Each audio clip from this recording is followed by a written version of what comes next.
달콤하고 향긋한 복숭아. 다들 좋아하시죠?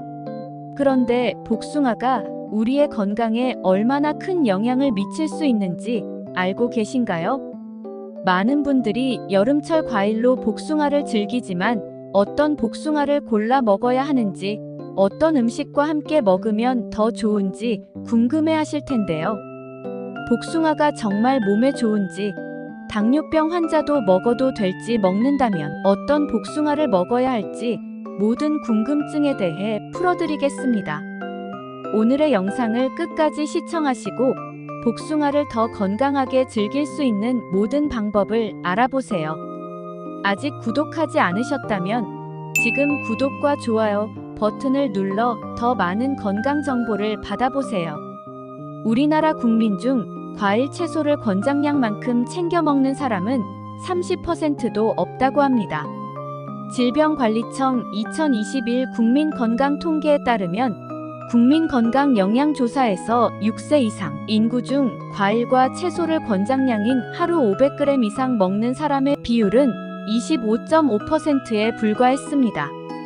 성장기인 어린이와 고른 영양 균형이 중요한 노년기에는 과일을 따로 챙겨 먹으려는 노력이 필요합니다. 근데 과일을 먹자 하니 혈당이 걱정되시는 분들도 많으신데요. 복숭아의 혈당 지수는 30에서 50 사이로 낮기 때문에 당뇨병 환자도 비교적 안전하게 즐길 수 있는 과일입니다.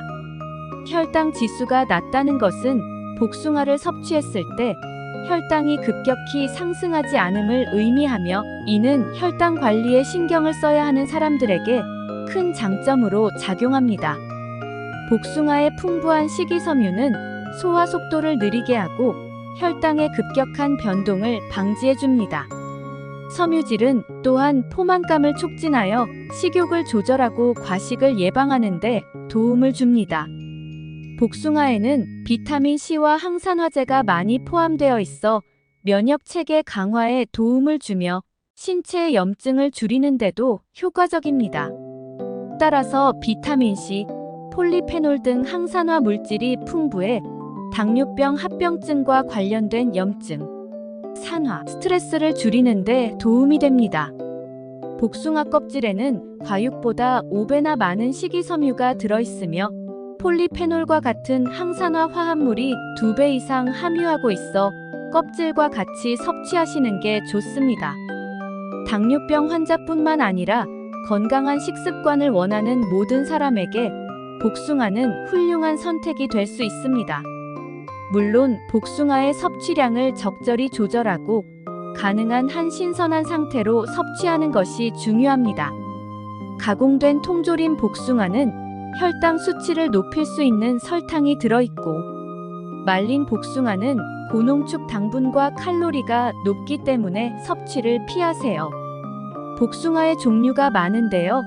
어떤 사람이 어떤 복숭아를 섭취하면 좋은지, 복숭아와 궁합이 좋은 음식과 상극인 음식은 무엇인지에 대해서도 살펴보겠습니다. 대표적인 복숭아를 몇 가지 얘기해 본다면, 첫 번째로 천도 복숭아가 있습니다. 천도 복숭아는 껍질 표면에 털이 없는 복숭아를 뜻합니다. 털이 없어 표면이 매끄럽고 만졌을 때 딱딱하기보다는 약간 말랑말랑한 느낌이 드는 것이 더 맛있습니다. 다른 복숭아에 비해 작아 보이지만 한 입 베어 물면 씹을수록 식감이 달달하게 변하는 것이 매력적입니다. 특히 천도 복숭아는 간 건강에 도움이 되어 해독 기능, 독소 체외 배출 등을 돕습니다. 천도 복숭아는 황도나 백도에 비해 아스파라긴산이 많이 함유되어 있어 여름철 땀을 많이 흘리거나 피로가 극심한 사람들이 먹으면 좋습니다. 두 번째, 달달하게 많이 좋아하시는 황도 복숭아입니다. 털이 있고 과육이 황색인 황도 복숭아는 항산화 물질인 베타카로틴이 다량 함유되어 있습니다. 백도의 85배, 천도 복숭아에 21배나 더 많이 함유되어 있기 때문에 활성산소 같은 독성 물질을 제거하고 발암 물질을 제거해줍니다. 특히 니코틴을 해독시키는데 도움을 주어 흡연자들에게 아주 좋습니다. 또한 베타카로틴이 많이 함유되어 있어 눈 건강에 도움을 줍니다. 세 번째, 야생에서 자생하는 개복숭아인데요. 그 맛이 매우 달곳이며 유기산 및 알코올류, 펙틴 등 섬유 소질이 풍부하여 다이어트에도 도움이 됩니다. 개복숭아에 함유되어 있는 B17은 가래와 기침을 줄여주고 기관지, 염증을 억제시켜주는 효과가 있습니다. 또한 신경을 안정시켜줍니다. 기관지나 폐가 약한 사람들은 야생 개복숭아가 도움이 됩니다. 생과일로 먹거나 과실주, 액기스로 만들어서 드시면 좋습니다. 네 번째, 요즘 많이 나오기 시작한 신비복숭아는 천도복숭아와 백도를 교배한 새로운 품종입니다. 겉은 천도복숭아처럼 빨간색을 띠고 있지만 속은 백도처럼 흰색을 띠고 있습니다. 유기산과 필수 아미노산 등 다양한 영양소를 담고 있어 배변 활동을 돕는다거나 피로 해소에 도움이 되는 것으로 알려져 있습니다. 특히 신비복숭아는 실온이 아닌 냉장 보관이 필수입니다. 맛은 백도복숭아에 가까워 단맛이 많이 나는 복숭아입니다. 신비복숭아의 장점은 바로 털이 없는 것인데요. 복숭아 알레르기는 털에서 오는 거라 알레르기를 가진 분들도 드셔보시는 걸 추천드립니다. 복숭아와 궁합이 좋은 음식은 구연산이 들어있는 레몬이나 사과 같은 과일입니다. 농촌진흥청에 따르면 복숭아의 항산 화물질인 카테킨 성분은 비타민 C, E와 만나면 항산화 효과가 높아진다고 합니다. 즉, 레몬이나 사과와 같은 과일과 함께 먹으면 더욱 효과적으로 영양소를 섭취할 수 있습니다. 사과를 복숭아와 함께 먹으면 피로 회복에도 좋습니다. 사과와 복숭아에는 피로 해소를 돕는 구연산, 사과산도 많이 들어있기 때문입니다. 또한 과일에 들어있는 비타민C가 복숭아의 철분 흡수를 돕습니다. 두 번째는 요거트입니다. 요거트에 복숭아를 넣어 먹으면 변비를 예방하거나 증상을 완화할 수 있다. 복숭아의 식이섬유가 유산균의 먹이 역할을 하여 장내 환경을 개선하고 소화와 면역 체계를 강화시켜줍니다. 요거트에 복숭아를 먹을 때 견과류와 함께 먹으면 복숭아의 비타민과 견과류의 단백질이 조화를 이루어 영양소의 균형을 맞추는데 도움을 줍니다. 세 번째, 오이인데요.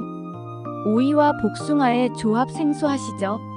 여름에는 오이와 함께 냉국을 만들어도 맛있습니다.